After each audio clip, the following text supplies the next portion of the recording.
कि किस प्रकार से 100 दिन में पूरे देश भर के अंदर संविधान रक्षक अभियान को ये पूरे देश के अंदर लागू करेंगे।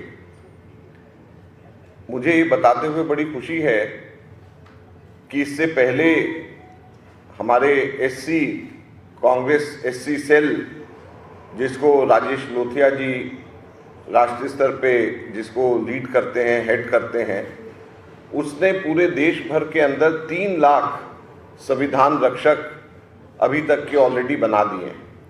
और मुझे बड़ी खुशी है, इधर यहाँ पर एक फ़ोटो मेरी भी है। संविधान रक्षक जब ये मुझे बनाने आए और मैं संविधान रक्षक का सर्टिफिकेट मुझे दिया, तो इस प्रकार से खरगे जी भी यहाँ हैं, देवेंद्र यादव जी जो हमारे पीसीसी अध्यक्ष हैं, ये भी संविधान रक्षक अभी बने हैं। इस प्रकार से पूरे देश भर में 3 लाख संविधान रक्षक बने।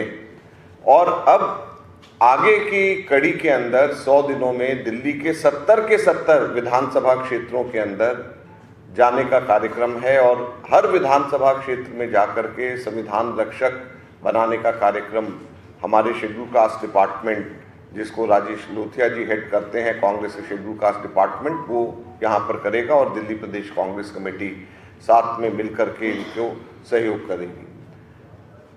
अब अगर इसके परिप्रेक्ष्य में जाएं तो ये महत्वपूर्ण हो जाता है आज के विषय के अंदर, खास तौर के ऊपर ये देखते हुए कि हमारे जितनी भी नेबरिंग कंट्रीज हैं, अगर हम देखें जिनको हमारे साथ आज़ादी मिली, हर जगह उथल पुथल है सिवाय हमारे देश के अंदर, भारत के अंदर। तो फर्क क्या है?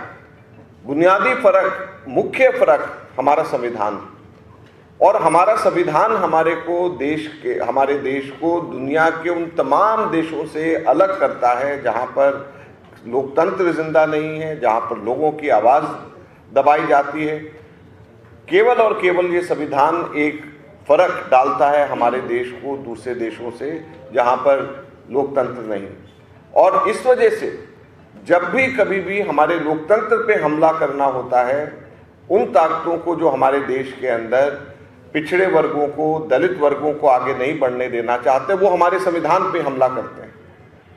और हम लोगों ने ये देखा है कि 2 चुनाव लगातार जीतने के बाद में, इस चुनाव से पहले किस प्रकार से भाजपा के नेता लगातार बयानबाजी करते थे कि हम ये चुनाव जीत करके संविधान में बदलाव करेंगे। संविधान में बदलाव करने से 2 मकसद उनके पूरे होते थे। लोकतंत्र के ऊपर, लोकतंत्र की नींव पर हमला वो कर रहे थे, और साथ में जो संविधान ताकत देता है, बराबरी की ताकत देता है हमारे देश के अंदर पिछड़े वर्गों को, हमारे दलित वर्गों को, जो उत्पीड़ित वर्ग हैं उन लोगों को, उस बराबरी को वो लोग दूर करना चाहते थे। तो आज मुझे बड़ी खुशी है कि मैं इसके लॉन्च का हिस्सा यहाँ पर मैं बना हूँ। और ये संविधान जो भारत का संविधान है, मैं समझता हूँ कि ये हम सब लोगों के लिए एक ऐसा मंत्र है जिसकी रक्षा हम सब लोग अपनी जान को भी आगे रख करके करेंगे।